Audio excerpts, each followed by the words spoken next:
여러분은 처음이라는 단어를 들으면 어떤 마음이 드시나요? 설렘, 긴장, 기대, 그리고 책임감까지. 하지만 오늘 우리가 만날 처음은 단순한 최초가 아닙니다. 변화가 필요한 현장의 목소리에서 시작된 더 나은 미래를 위한 첫걸음입니다. 오늘은 한국해양교통안전공단 어선안전연구 TF 권수연 팀장님과 어선에 관한 흥미로운 이야기를 나눠보겠습니다. 안녕하세요, 팀장님. 네, 안녕하세요. 먼저 간략한 자기소개 부탁드리겠습니다. 네, 저는 2001년 공단 최초 여성 선박 검사원으로 입사를 했고요. 공단에서 선박 도면 설계, 그리고 도면 승인, 또 약간의 선박 검사 기간을 거쳐서 현재는 친환경 어선 관련 기술과 정책 연구를 수행하고 있습니다. 정말 대단하십니다. 이 공단의 최초의 여성 선박 검사원이시면 사실 그때는 그 분야에 진출하신 분들이 많이 없다는 뜻이었잖아요. 네, 그렇다고 할 수 있겠죠. 어떻게 보면 이 분야의 개척자이신 거네요. 네, 그렇습니다. 정말 멋있으십니다. 24년 전에 선박 검사원으로 계시면서 우리가 타는 배가 안전한지 늘 현장에서 꼼꼼히 검사를 하셨을 것 같은데요. 그때와 지금을 비교하면 어선도 많이 달라졌을까요? 80년대는 우리나라 대부분의 어선이 나무였거든요. 그리고 정부에서 70년 후반부터 네. 선질 개량 사업이 이어져서 80년대 후반부터 90년 초반에 정부에서 표준 어선이라는 것을 개발해서 보급하게 되었습니다. 그래서 우리나라 배의 선질이 어선이 FRP로 변화하는 계기가 되었다고 할 수 있겠습니다. 와, 80년대까지도 나무 어선이 많았다는 사실이 저는 정말 놀라운데요. 아무래도 80년대 이전에는 어획물이 굉장히 많았습니다. 네. 우리나라에. 그래서 어선이 멀리까지 나갈 필요가 없었는데요. 현재는 어획량이 굉장히 많이 줄어들고 있고, 그래서 어민들이 경쟁 구도가 되면서 네. 먼 바다까지 나가야 되는 상황이기 때문에 더 크고 단단한 그런 어선이 필요하게 되었습니다. 그래서 이런 점들을 보완하기 위해서 나무로는 어렵기 때문에 네. FRP라는 소재가 다시 주목받게 되었던 것 같습니다. FRP요? FRP는 그러면 어떤 강점이 있나요? 네, 지금 화면을 보시면 저렇게 생긴 배가 이제 FRP로 만들어진 어선인데요. 아무래도 저런 FRP 선은 몰드라는 것을 활용해서 네. 대량 생산을 하게 되어 있습니다. 막 이렇게 찍어내는 거거든요. 네. 몰드에서. 그래서 여러 척을 생산할 수 있기 때문에 단가가 저렴해질 수 있습니다. 그리고 FRP로 이렇게 유지 관리하는데 굉장히 편하기 때문에 네. 유지 보수도 편하다고 할 수 있습니다. 그래서 어민들이 FRP를 선호할 수밖에 없는 이유가 이런 세 가지가 주요 이유라고 할 수 있겠습니다. 그렇군요. 사실 저렇게 지금 보이는 FRP 어선이 국내에서 주로 사용되는 어선이라고 알고 있는데 혹시 FRP 어선의 문제점 같은 건 없을까요? 네, 요즘에 친환경이 대세잖아요. 네, 그렇죠. 네. FRP는 어떤 것 같으세요? FRP는 글쎄요, 전 잘 모르겠어요. FRP는 아무래도 재활용이 어렵습니다. 플라스틱이거든요. 네. 그래서 재활용이 어렵고 그다음에 저런 FRP 선박을 만들 때 굉장히 많은 분진이라고 먼지가 네. 일어나요. 그래서 유리섬유로 만들다 보니까 저희가 이제 검사원들이 굉장히 힘든데요. FRP 어선을 검사하러 가면 이 먼지들이 이 살속을 파고드는 그런 문제점도 있습니다. 그래서 환경에 굉장히 건조 환경도 안 좋고 또 폐선할 때 문제도 굉장히 큰데요. 폐선하는 비용이 굉장히 고가이고 또 이런 폐선하는 곳도 많지가 않고 네. 폐선 비용이 고가이다 보니까 해안가에 이런 몰드나 FRP 쓰레기들이 많이 비치되어 있는 것을 볼 수 있습니다. 그렇군요. 널리 많이 쓰이고 있지만 그만큼 문제점도 많다라고 보면 될 것 같네요. 그렇다면 보통 어선의 수명이 얼마 정도 되나요? 보통 21년 이상을 노후 선박으로 분류하는데요. 네. 통상적으로 FRP 선박은 26년 이상이면은 대체가 필요한 노후 어선으로 분리가 됩니다. 그러면 아까 78년에 선질 개량 사업이 본격화되면서 FRP 어선이 급격히 늘었다고 말씀을 해주셨잖아요. 네. 그렇다면 이미 폐선에 임박한 FRP 어선들도 정말 많을 것 같은데요. 네, 중요한 지적이십니다. 지금 도표를 보시면 연도별 노후 어선 척수랑 비율이 나타나고 있는데요. 현재 1만 척 이상이 폐선 연령을 넘었고요. 연간 약 800척씩 증가하고 있습니다. 그래서 환경 오염과 안전 문제를 일으켜서 사회적 비용이 연간 1,100억 원을 초과하고 있습니다. 와, 연간 1,100억을 초과한다고요? 정말 네. 어마어마한 금액이네요. 네. 그렇다면 현재 이렇게 방치된 어선들이 얼마나 있나요? 매년 연간 300척의 방치 어선이 발생을 하고 있고 아마 통계에 들어가지 않는 그런 수량들도 생각했을 때 그 이상으로 생각할 수 있겠습니다. 그럼 이걸 해결하기 위한 대안들이 많이 필요해 보이는데 혹시 어떤 대책들이 많이 논의 중인가요? 이러한 부분은 현실적으로는 사실 해결하기가 굉장히 어렵습니다. 그래서 뭐 인프라 조성이라던가 환경 부담금 뭐 이런 부분들에 대해서 정부에서 여러 가지로 고민하고 있고요. 현재 2000년대부터 친환경 선질에 대해서 선박에 적용하기 위해서 여러 가지 연구 개발을 수행하고 있습니다. 그럼 20년 넘게 연구가 계속 이어져 오고 있다는 거네요. 그런데 이런 문제를 해결할 대안으로 친환경 어선 소재인 HDPE가 주목을 받고 있다고 알고 있습니다. HDPE라고 하면 일반 시청자들은 조금 생소할 수도 있을 것 같은데요. 혹시 HDPE가 어떤 소재인가요, 팀장님? 이거 보신 적 있으신가요? 이거 제가 봤을 때 아기들이 많이 먹는 과자통 같이 생겼는데요. 네, 맞습니다. 이게 보시면은 HDPE 고밀도 폴리에틸렌이라는 재료로 만들어진 건데요. 바닥을 보시면 뭐라고 써 있나요? 제가 이 통을 보니까 바닥에 HDPE라고 쓰여 있습니다. 그리고 그 밑에는 재활용이 가능하다는 재활용 표시도 함께 되어 있네요. 예리하시네요. 네. HDPE는 일상에서 내구성, 안전성이 검증된 소재입니다. 녹이면 10회 이상 재활용이 가능해서 친환경 플라스틱이라고 불리는 소재이죠. 10회 이상 재활용이 가능하다고요? 네. 그런데 이 소재로 어선을 만든다니 가능한 건가요? 네, 그렇습니다. 올 초에 저희 공단이 국내 최초로 HDPE 소재를 활용해서 시제 어선을 건조했고요. 성능 테스트를 완료했습니다. 지난 3월에 카이브 3호라는 이름으로 진수식을 가졌습니다. 한번 보시죠. 카이브 3호는 길이가 8.28m, 폭이 2.9m, 깊이가 0.73m의 어선입니다. 보시는 바와 같이 저희가 친환경임을 좀 강조하기 위해서 네. 초록색으로 좀 포인트를 줬는데 어떻게 괜찮으신가요? 네, 딱 봐도 한눈에 봐도 에코 프렌들리한 이 친환경적인 모습이 보이는 것 같습니다. 저도 타보고 싶은데요. 이거 승선감이 혹시 어떤가요? 네, 저는 건조하고 설계를 같이 했던 사람으로서 제가 승선을 해봤는데요. 와, 네. FRP 우리 어선을 탔을 때와는 승선감이 굉장히 많이 다릅니다. 그리고 저뿐만 아니라 같이 타보신 분들, 특히 어민들이나 네. 아니면 지금 타보신 분들이 공무원분들도 같이 다 타셨는데요. 네.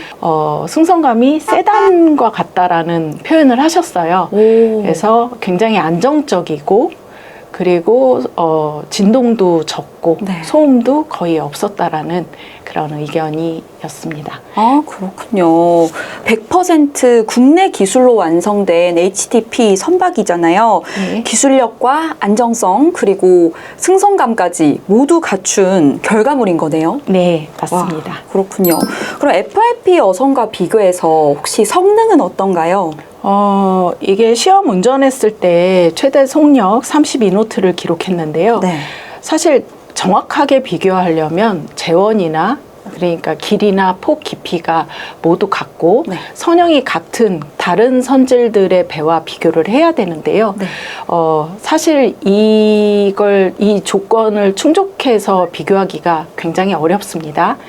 근데 동일 규모의 FRP 어선이나 알루미늄 어선보다는 속력 면에서는 굉장히 좀 뛰어난 성능을 보이는 것으로 확인하였습니다.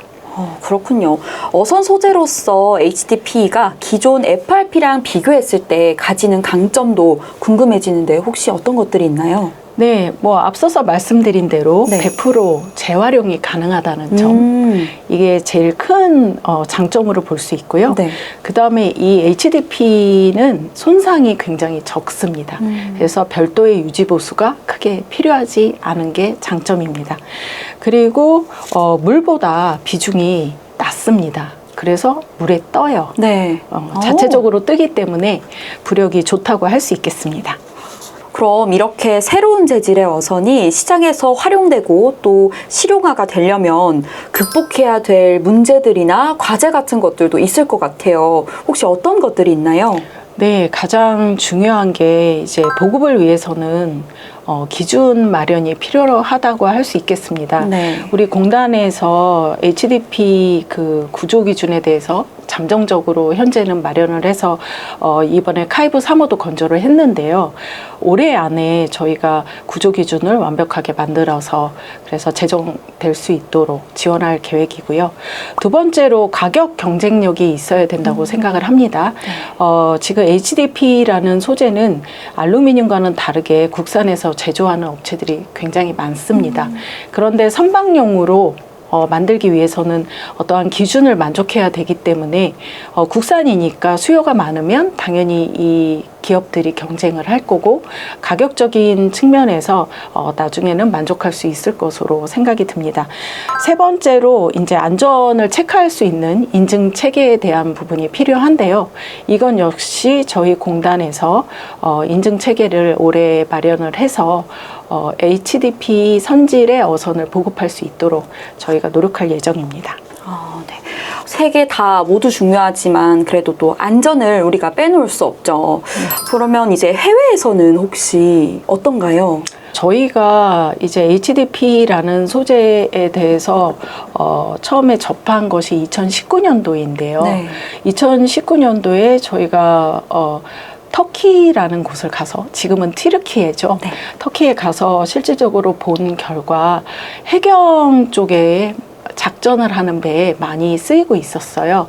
왜냐하면 아까 말씀드린 대로 손상이 굉장히 적기 때문에 예, 해경에서 많이 쓰이고 있고요. 그 외에도 뭐 병원선, 뭐 작은 배들의 위주로 쓰이고 있었는데 24m 미만에는 유럽에서도 많이 쓰이고 있었고 호주에서도 14m 미만의 그 선회기를 장착한 배에는 활용이 되고 있는 것을 확인할 수 있었습니다. 터키에서 좀 활발했던 이유는 인건비가 아무래도 다른 나라에 비해서 저렴했기 때문인데요. 네, 네. 그것을 보고 저희가 이제 우리나라에서도 보급이 가능하겠다라는 생각이 들어서 계속적으로 연구를 진행을 했었고 그 결과 올해 카이브 3호 같은 그런 배를 만들 수 있었던 것 같습니다.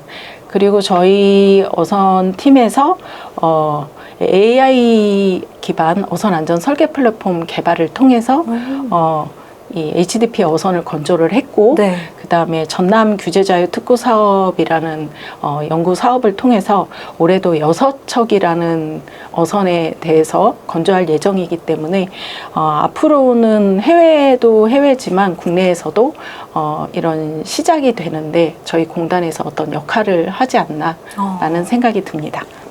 이 우리나라뿐만 아니라 범세계적으로 이렇게 많이 걸쳐서 카이브 3호가 또 진수가 된 거잖아요. 친환경 선박에 있어서 선구자라고 보면 될 것 같아요. 네, 감사합니다. 최근에 가시적인 성과도 내셨는데 지난 5월에 국산 HDP 선박이 처음 해외까지 수출이 됐다고요? 예, 지난 5월 말 국제해양항공전시회에 저희가 참여를 해서 네. 말레이시아 해군의 HDP 구조정 4척을 수출 계약하는 것을 지원하였습니다. 이 수출된 선박은 3,000톤급 잠수 지원함에 탑재돼서 와. 해양 구조 잠수 임무를 투입 예정입니다. 와. 아마 자료 화면을 보시면은 보실 수 있겠는데요. 저렇게 이제 고무 팬더가 둘러져 있는 HDP로 만든 선체를 가지고 있는 배고요. 저기 콩새라고 적혀 있잖아요. 네. 저거에 대한 에피소드를 좀 말씀드리면 네. 저희 직원이 저 가방에 안 들어가가지고 저걸 출력해서 만들어가지고 가서 붙인 거거든요. 아, 정말 그럼 네. 안고 갔을까요? 만약에? 네, 아. 그 사진도 제가 가지고 있거든요. 그렇군요. 네, 이걸 꼭 얘기해달라고 저희 직원이 말을 해서 말씀을 드립니다. 팀장님이 말씀하셨습니다. 보고 계시죠? 아, 근데 보기만 해도 웅장해지는 그런 사진인 것 같아요. 네네. 이번 수출 성과가 국내 조선업계에는 어떤 의미로 다가오게 될까요? 아, 예. 처음으로 이제 수출한 거기 때문에 네. 국내 친환경 선박 기술의 해외 첫 수출. 네. 그 다음에 HDP 선박의 기술력과 가격 경쟁력을 입증했다고 볼 수 있겠습니다. 그리고 향후에 우리가 동남아나 유럽의 해외 시장에 이제 중소기업이 진출할 수 있도록 판로를 마련했다고 할 수 있겠습니다. 아, 네. 국내에서 개발한 HDP 선박이 이제 우리나라를 넘어서 해외 무대까지 진출을 한다고 하니까 우리나라 사람이면서 콤사인인 제가 다 자랑스럽습니다. 이제 시작이잖아요, 팀장님. 네. HDP 선박이 실용화되기까지 어떤 과제들이 또 남아있을까요? 네, 기술은 정책과 병행되어야 합니다. 그래야 보급이 가능하거든요. 네. 그래서 이러한 점들이 우선시 돼야 될 것으로 생각이 들고 또 현장 수요를 반영할 수 있는 또 설계, 건조, 검사에 대한 지원을 할 수 있는 가이드라인이 필요하다고 할 수 있겠습니다. 그리고 아무래도 소재에 대한 가격 경쟁력이 네. 제일 중요하겠죠. 네네. 그리고 HDP 소재의 단점을 보완할 수 있는 그런 연구 개발이 계속적으로 지속되어야 된다라고 생각이 듭니다. 네. 이런 연구개발, R&D든 뭐 환경이든 모든 환경들이 많이 발전이 돼서 또 연구하기 좋은 환경으로 만들어졌으면 좋겠다는 생각이 자연스레 드네요. 네. 오늘 이 이야기를 통해서 제가 어선을 타고 시간여행 을 다녀온 것 같아요. 아까 우리 80년대 이야기부터 해서 과거, 현재, 그리고 미래까지 내다본 것 같은데요. 마지막으로 한 말씀 해주시죠. 네. 어선은 전체 선박의 88%를 차지합니다. 네. 어선 비중이 이렇게 큰데 정작 어선 관련 전문가는 많지 않은 상황입니다. 공단이 1979년 한국어선협회에서 출발해서 국내 어선에 관한 풍부한 데이터베이스와 다수의 어선 관련 전문가들을 보유하고 있습니다. 네. 어선이 바뀌면 어촌 수산업의 미래도 달라진다고 합니다. 그래서 저희는 현장의 목소리를 들으면서 의미 있는 새로운 도전을 이어가도록 하겠습니다. 많은 지원과 관심 부탁드립니다. 네. 감사합니다. 네, 좋습니다. 우리 한국해양교통안전공단 콤사가 이렇게 노력을 많이 하고 있습니다. 오늘 어선안전연구 TF 권수연 팀장님과 HDP 선박에 관해서 이야기를 나눠봤는데요. 팀장님, 오늘 귀한 말씀 감사합니다. 감사합니다.